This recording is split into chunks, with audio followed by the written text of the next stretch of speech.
We just spent 2 weeks all over Italy, visiting Pompeii, Positano of the Amalfi Coast, Rome, Cinque Terre, Tuscany, Florence, and Venice.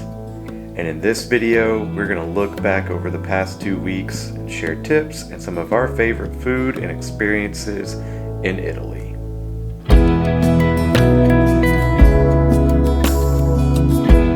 So we just have a few hours left in our last day of Italy. We just left our hotel room. We finished packing, getting organized so that we can enjoy the rest of the night. And before we go to dinner, we came down to our little lounge here in our hotel to kind of recap our trip and kind of talk about some of our favorite things that we've had over the last 2 weeks.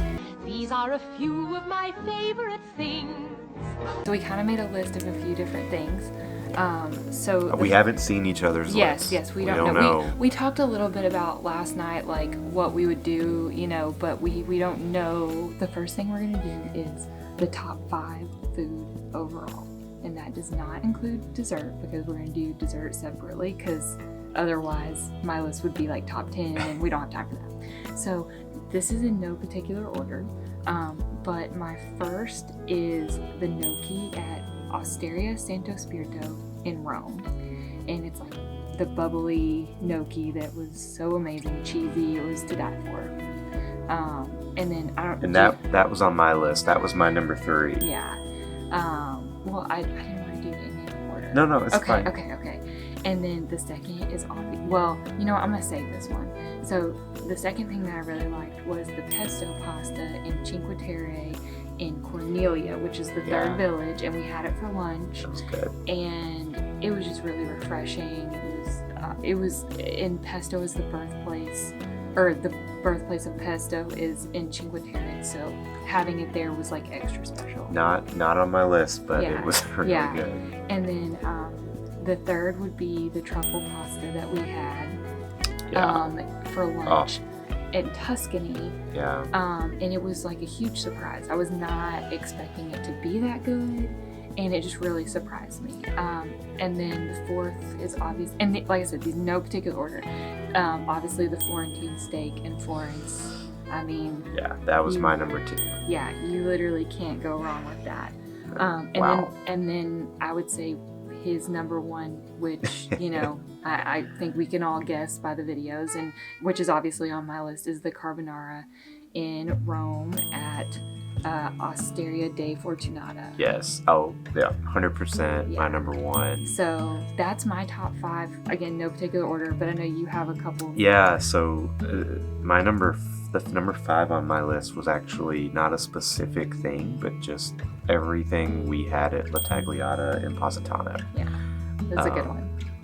I don't know what I was eating, so I couldn't even tell you what it was, but it was all so good. Yeah. And then I also had number 4 was in Florence, All'Antico. Yeah. My sandwich, the Fabuloso or the Fabulous sandwich, was so good. And honestly, if I'd had that sandwich, it probably would have been on here. But since it wasn't technically my sandwich, I liked my sandwich. But I feel like, that's a good one. So. Okay, so moving on, now we're to the good part, the dessert part. Dessert. So top 3 desserts. Again, I couldn't just choose one, so these are in no particular order. But my first one is Mr. 100 Tiramisu, because it speaks for itself. Everything we had there was fabulous. All the tiramisu we had was fabulous. The second one was the cheesecake gelato in Florence at La Strega Nocciola. Oh my gosh. We tried to go back and they didn't have the flavor at the other location, and I'm really sad I didn't get a second one, but it's okay. That just means I gotta come back. Yeah. And then the third one is here in Venice, and it is I trade Mercanti, which is the tiramisu place, which we've visited 3 times. We by the end of this trip, we will have tried almost half of all 35 flavors. We're getting close. Yeah, so those were my 3. I don't know if you had any. So I cheated on this one because it was hard. So my number 1, I could not decide between Mr. 100 tiramisu and the Il Tre Mercanti because both tiramisus were so good. And part of me, I think maybe I liked the hazelnut or like Nutella type tiramisu the best, but I loved how at Il Tre Mercanti you can just walk in and get a takeaway tiramisu. Nice. It's just so easy, and obviously that's why we got so much. I also really loved La Romana, the gelato at La Romana with the in Rome. The chocolate and the gelato was so good.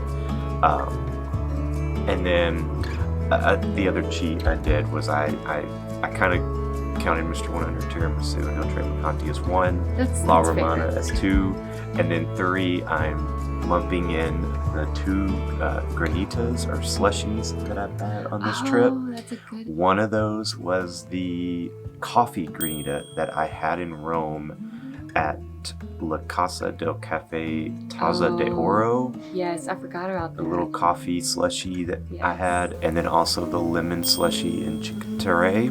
Yeah. Which was in the on middle the hike, on the bar in the middle of this hike. It was so hot, and it was just the perfect cool down, and with the most beautiful view. So those were my favorite desserts. Yes, that's a good list. Okay, so the next thing we talked about was the top 3 activities. So many activities! Do step class? It's making my head spin how many activities we can do. And this could be like an experience. It could be something small, or the whole day. So again, not in any order, but really, I mean, number 1 on my list for sure was the gondola ride in Venice, because that's been my dream for since I was 15 basically. So that would have to be number 1. And then number 2 and 3 I feel like could be interchangeable, but because I was just so excited with the wine window in Florence. Yes. It was just and so I know, unique. and again, so that fun. was such a small thing, but that seriously is like a must do, and it was just so unique. Not something you see every day, not something you ever do, and has some history. And then the third would be the Trastevere food tour. I thought the 4 hours, the places we went, the guide, we're just such big food people that I just feel like all encompassing that was great. But both of those, the Trastevere food tour and the wine window, had this list been 5, those would have been on my list. But for me, number 3 was the gondola in Venice, just because it's so iconic, and as we were on it, it was kind of surreal to actually be doing it in the moment. Number 2 for me was La Tagliata in Positano. It is an experience in itself. And I've heard people say the food is good, the experience is great, and the food is great, and the experience is just amazing. Had such a great time there. But my number 1 activity was the Colosseum. It was just so cool to be there and be just walking around the Colosseum, to see the Colosseum. I think it was easily the highlight. It's something you just grow up hearing about, learning about, reading about, and to be standing there, it was cool. Well, and I think, again, if this would have been a top 5, I think Colosseum and Vatican City would have definitely been up there. Yeah, Vatican was another one that was hard to it was really hard to just narrow down the list, because we could literally say everything, because it was so wonderful. So the other question that we thought of was, would there have been anything different that we would have done? What should we have done differently? And again, this is a very broad question, and I think for me, I wish we would have spent at least 1 more full day in Florence. We spent 4 nights, but 2 full days of that one was in Cinque Terre, which was literally all day, 13 at 14 hours, and then we had a Tuscany wine tour, which was about 8.5, 9 hours. And I mean, again, would not change it for the world, but I wish if I could do anything different, it would be to spend at least 1 more full day in Florence. Yeah, I think think that's right. I think the only other thing I thought of was reservations. Right. Maybe try to think ahead or plan ahead for reservations, and you can check the cancellation terms, but have a reservation in your pocket in case you want it. Yeah, because you can always not go or cancel it. Yeah, but make sure you yeah. check, because some places will charge you if you Yeah. no show, but some won't. So just check. But I think it's safer to have a reservation than not. Yeah, I think, and it is really hard if you've never been somewhere. You're like, where do I go? Where am I going to be at the time? Like, you don't really know the flow of how your day's going to go, because I certainly didn't at first, you know, and it is a very difficult thing, but I think... We like to have some flexibility for spontaneity and freedom to do what we want to do and change our plans, but Right. maybe having that in your pocket would be a good idea for sure. Yeah. The next thing would be, what is the number one tip you would give someone? Can I give you some advice? And this could apply to whether you've been to Italy or not. But I would say my biggest tip is, you know, and you may have heard this a lot or not at all, but do not rent a car to go to the Amalfi Coast. Take a private driver, especially if you fly in and you're jet lagged, because even though it might be expensive, it was the best option for us. But then also we got to stop in Pompeii, and even though we were jet lagged, I think just being able to do that was worth it. Yeah, I think for me, the number one tip I would say is it more applies to the bigger cities in Rome, Florence, and Venice. But the number one tip would be to cross the river. So when you're in Rome, go over to the Trastevere neighborhood. It's a little less. It's crossing the rivers. Yeah. You get into these less touristy areas where the food is just as good, if not better. It's cheaper. It's cheaper. Yeah. It's less chaotic and crazy. It feels more like what you think Italy's supposed to be. Yeah. Like in Florence, go across the river into the Santo Spirito and San Frediano. I'm probably not saying that right, but go across the river in Florence, those neighborhoods. And when you're here in Venice, our favorite time of the day has been midday over in the Dorsodoro neighborhood. We've all 3 days we've gone over to that part of Venice. It just seems quieter. And it's easy to just sit down and get a drink, have a snack, hang or out. It's just so much quieter and peaceful. And you've got the canals and the water and beautiful plazas, and so definitely recommend if you're able to find your way over into those parts of these cities that are not catering to tourists, but have been very welcoming to us as well. So the next thing is what our favorite city was that we visited. This isn't going to be easy. And that can go for Positano, that can even include Cinque Terre, but it was really hard for me because I love Venice. I've loved my time here. I mean, the gondola, like, Venice has been on my top of my bucket list for a really long time. So it's really hard not to pick Venice, but I'm going to have to say Florence. And the reason why is because of the food, because of the smaller town, more chill vibe, even though it's not a small town.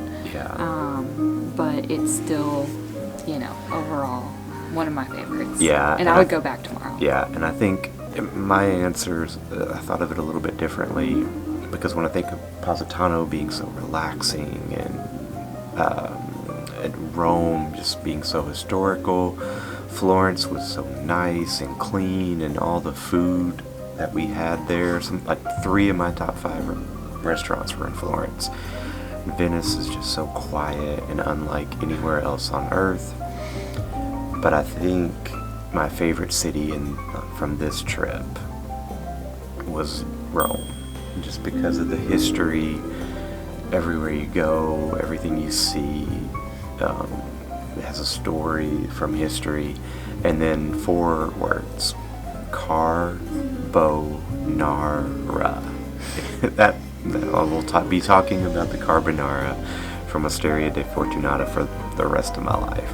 Now, if you ask me what city I want to come back to, I don't know if Rome's going to be the top of that list. I'd have to think about it, but Rome was my favorite of the trip.